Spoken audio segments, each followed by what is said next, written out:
Na kama tulivyotaja mwanzo, hii ni hadithi adhim na ina fawaid nyingi sana. Miongoni mwa faida za hadithi hii, awalan fadlu alwudhu'i والطهارة وبيان ما لهما من الأجر.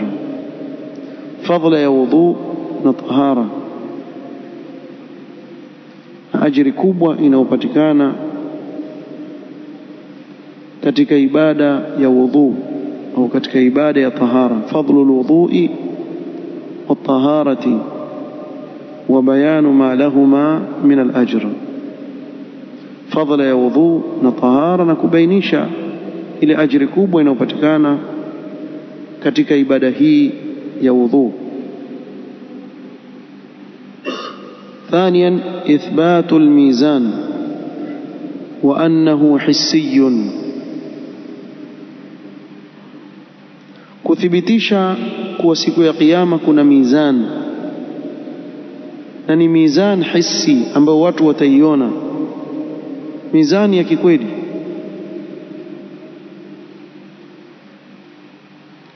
والله عز وجل قادر على أن يجعل الأعمال أجساما توضع في الميزان. الله سبحانه وتعالى أنا uwezo wa kufanya amal zikawa ni kama kiwiliwili, zikawekwa juu ya mizani. والله على كل شيء قدير. ثالثا الحث على لزوم الذكر. الحث على لزوم الذكر من التحميد والتسبيح وغيرهما. tuhimizwa kulazimiana na utaji wa Allah, kumtaja kwa wingi Allah subhanahu wa ta'ala, kumhimidi Allah, kumsabih Allah subhanahu wa ta'ala na nyinginezo katika adhkar.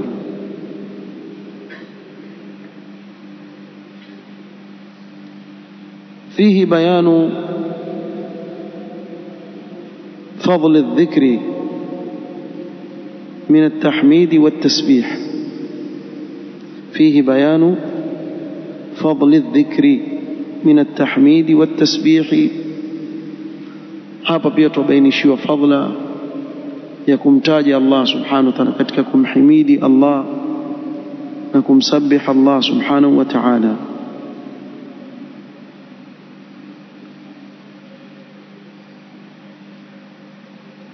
فيه الحث على الصبر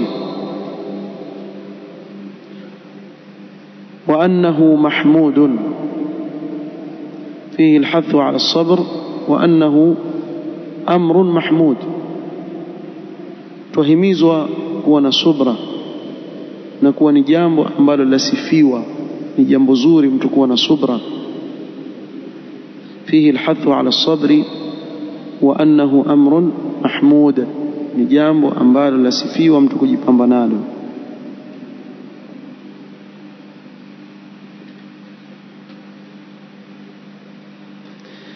فيه أن من امتثل أوامر القرآن واجتنب نواهيه كان القرآن حجة له. فيه أن من امتثل أوامر القرآن. tupata faida katika hii hadithi pia kuwa mwenye kutekeleza maamrisho ya Qur'an, wajtanaba nawahiyahu, na akajiepusha na makatazo yaliyokatazwa katika Qur'an, kana alqur'anu hujjatan lahu. Hii Qur'an itakuwa ni hujja itakayomtetea siku ya kiyama. ومن لم يمتثل ذلك كان القرآن حجة عليه. kinyume chake asiyetekeleza maamrisho hayo ya Qur'an, basi Qur'an itakuwa ni hujja dhidi yake itakayomchukua na kumtumbukiza ndani ya moto wa jahannam, wal iyadhu billah. ومن لم يمتثل ذلك كان القرآن حجة عليه. فيه الحث على الاعتناء بالقرآن. كذلك katika fawaid tuhimizwa tujishughulishe sana na Qur'an. فيه الحث على الاعتناء بالقرآن تلاوة وتدبرا وتعلما وعملا وتعليما. tuhimizwa katika hii hadithi kuwa na inaya na Qur'an, tilawatan, kuisoma kwa wingi. Na hili jambo wengi katika watu wameligura leo. Wallahi waweza kumuuliza mtu umesoma Qur'an leo akakwambia mimi sijasoma Qur'an hata safha moja ya Qur'an soma. Sababu nini? Sababu na shughuli nyingi. Nasema lau kama ule wakati tunaopeleka katika simu zetu tungeliuweka katika Qur'an leo, chunguza vizuri, waweza kusoma zaidi ya juzuu 3-4 za Qur'an. Lau kama ule wakati unaotumika katika simu tutauregesha katika kitabu cha Allah, basi bila shaka tungeweza kusoma zaidi ya juzuu 3 kwa siku. Tizama salaf ridwanullahi ta'ala alayhim, walikuwa shughuli yao kubwa kabisa ni kitabu cha Allah. Na ndio maana utaona masahaba wakiuzungumzia wakati wapiga mfano na kitabu cha Allah. Alipoulizwa sahaba alieleza kula daku kwa Mtume sallallahu alaihi wasallam, Zaid bin Thabit kama sikosea, baina ya kula daku kwa Mtume sallallahu alaihi wasallam na swala ni muda gani? Akasema qadr 50 aya, qadri ya kusoma aya 50. Wao walikuwa washaelewa ule wakati ni muda gani, kwa sababu maisha yao walikuwa wakiishi na Qur'an, maisha yao yote kwenye Qur'an. Mpaka wakizungumza, kwa mfano kumwambia mtu mimi nataka kwenda mahali fulani sipajui, akakuelekeza njia, swali linalofuata itatumia muda gani? Mfano leo sisi tutasema itatumia dakika 5, dakika 10, robo saa. Mfano salafu walikuwa wazungumzi hivyo, walikuwa wakimwambia mwenzake qadr nisf juz, qadri ya kusoma juzuu, nusu juzuu. Yule mwenzake ashaelewa qadri ya nusu juzuu ni kiasi gani, qadri ya kusoma juzuu 2 mfano, yeye ashaelewa kuwa kutembea pale aliko mpaka. Kwa nini? Na hii yaonyesha pia katika shughuli zao walikuwa daima wakisoma Qur'an. Bimaana aondoka mahali pamoja nda kwingine, pale njiani soma Qur'an mpaka afike, kwa ule wingi wa kuisoma Qur'an. Fanya hivi siku moja, ukiwa umebeba simu yako, kila nafsi yako ikwambia angalia message, beba msahafu mdogo mfukoni, badala ya simu toa msahafu, kisha fungua usome. Najua utachoka kusoma safha moja, yatosha, funga. Nafsi yako ikikwambia tena angalia simu, tokoa tena msahafu, soma.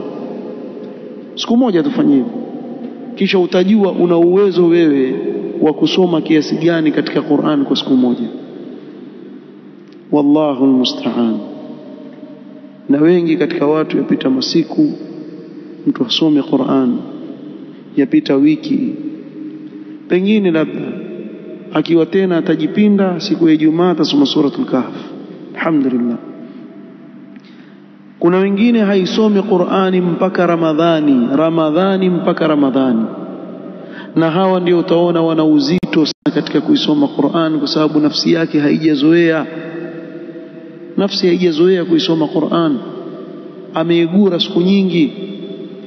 Na ndio hao utaona sasa ndo waanza kufungua magrupu ya WhatsApp, kila mtu aseme ansoma juzuu ngapi, ati waimizana. Ona, kisha mtu leo nimesoma nusu, leo nimesoma moja. Lazima uweke ndo tujue unsoma. La, yatakikana siku zote uwe wewe wajua kuwa wafaa usome Qur'an siku zote, kila siku, isipite hata siku moja. Wallahi waweza kuwa na dhiki, mimi nakwambia hivi, waweza kuwa na dhiki za kidunia, ukaufungua msahafu ukausoma, zile dhiki zako zote kwa sababu pale. Kumbe kuna maradhi mengi ambayo utajisababishia nafsi zetu, ilaji yake ilikuwa ni unyoshe mkono tu, uchukue msahafu usome. Allah akupe utulivu. Alladhina amanu wa tatma'innu qulubuhum bi dhikrillah ala bidhikrillahi tatma'innul qulub. Wataka utulivu, kithirisha kusoma Qur'an, wapata utulivu sana sana wa ajabu ambao huwezi kuueleza. Na ndio maana Ibn Qayyim rahimahullah ta'ala katika baadhi ya maneno yake kuzungumza, wakati mwingine mtu aweza kumtaja Allah subhanahu wa ta'ala akasikia raha katika nafsi yake mpaka akajiambia, ikiwa hivi ndivyo watakavyohisi watu wa peponi wakiwa peponi, hii raha hii, basi wallahi wako kwenye neema kubwa sana. Na hapa duniani kuna pepo, kuna janna, ambaye hata ingia katika pepo hii haingii katika pepo ya akhira. Na janna iko katika utaji wa Allah subhanahu wa ta'ala. Ala bidhikrillahi tatma'innul qulub. Wataka utulivu na raha katika maisha yako, kithirisha kusoma kitabu cha Allah. Tulab alilm, kwa kadri ya vile unavyojishughulisha na kitabu cha Allah ndio kadri ya vile Allah anavyokufungulia katika ilmu. Na salaf walikuwa wakihusiana hilo. Kijana anapotoka kwa ajili ya rihla ya kwenda kutafuta ilmu, walikuwa wakimuhusia kathrat qira'at alquran, akithirisha kusoma Qur'an. Na kwa kadri anavyokithirisha kusoma Qur'an ndio kadri ya Allah anavyomfungulia katika ilmu. Sababu alquran yuzaki, Qur'ani yasafisha nafsi, na moyo ukiwa msafi ni sahali sana kuikubali ilmu na kuipokea. Na nishawahi kueleza hapo, ilmu ya kisheria ni kitu ghali sana, hakuna mfano wake katika ughali wake. Pamoja na kuwa watu wengi wameipa mgongo wa ilmu ya sheria, lakini hakuna kitu ghali katika huu ulimwengu kama ilmu ya sheria. Sasa kwa mfano, ukapewa pande la dhahabu la kilo nzima, ukaambiwa chukua hili, nenda kaliweke pahali stahiki, hakikisha alijaibiwa, nitakuja kulichukua baada ya wiki. Mfano, kwa maneno hayo ulioambiwa, kila unapoiweka ile dhahabu utakuwaona hapa bado. Si ajabu mtu akaenda akanunua sefi ya kuweka bidhaa ile na kuifungia kwa ajili ya hiyo kilo moja ya dhahabu aliyopewa aifiche. Kwa nini? Kwa sababu ajua thamani yake ni kubwa sana. Sasa ilmu thamani yake ni kubwa zaidi. Huyu aliyepewa dhahabu akiichukua dhahabu ile akaiweka pipani, kisha akasema hapa mahali pazuri. Kwa nini? Nani atafikiria kuna dhahabu kwenye pipa? Wacha niweke. Wewe utaitwa mwehu, wewe utakuwa mwenda wazimu, si mzima. Sasa fikiria, walillahi almathalul a'la. Allah subhanahu wa ta'ala alhakim subhanahu wa ta'ala anayeweka kila kitu pahali stahiki. Hivi ilmu ya dini yake na sheria yake ataiweka katika moyo mchafu bwana? La, mpaka ule moyo usafishike. Ule moyo ukiwa msafi, yahdillahu linurihi man yasha. Na hii ilmu kitu cha ajabu sana. Usidhanie kuwa ilmu yapatikana tu katika kuhudhuria katika durus ilmiya na katika vitabu. La, wallahi nurun yaqdhifuhu Allah subhanahu wa ta'ala, ni nuru Allah itupa ala qalbi man yashau min ibadi, kwa moyo wa yule anayemtaka katika waja wake. Kwa ushahidi, katika darasa moja waweza kusoma watu wengi sana, lakini asinyanyuke katika kuifahamu ile ilmu na kesho kuwa ni mtu ambaye umma wamwelekea katika kumuuliza dini yao, maswali katika dini yao na kuwafunza ile dini, isipokuwa mmoja au wawili tu, na wote wamesoma katika darasa moja.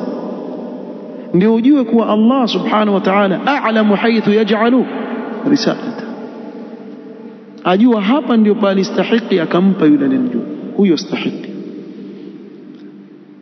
Kwa hivyo kuisoma Qur'ani yasafisha moyo, yazaki ule moyo. Na ndio maana kadhalika salaf wanapokuja wanafunzi kutafuta ilmu, kitu cha kwanza waelekeza katika nini? Hifdhul Qur'an. Nenda kahifadhi Qur'an. Ukishamaliza kuhifadhi Qur'an, njoo usome. Nenda kahifadhi Qur'an mwanzo, sababu katika kuhifadhi kwake Qur'ani yule mwanafunzi ni kuusafisha ule moyo wake. Ile Qur'ani ya muongoza, ya mwelekeze. kisha ndio akija kitafuta ilmu ya wasahali kwa kile ilmu, kwa sababu ile moyo tayari ni msafi. المهم فيه الحث على الاعتناء بالقرآن تلاوة وتدبرا بزنغتية، وتعلما نكجفونزا معنى yake، وعملا نكويتendea kazi، وتعليما نكويفونزا قرآن.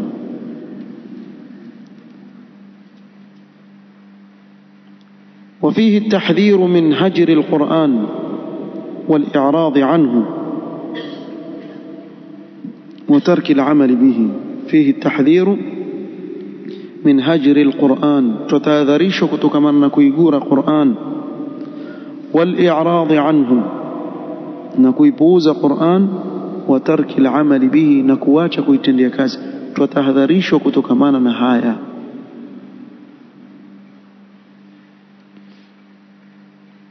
hizi baadhi ya fawaid. Nilikuwa nimelenga kusoma hadithi 3 lakini qadara Allahu ma shaa.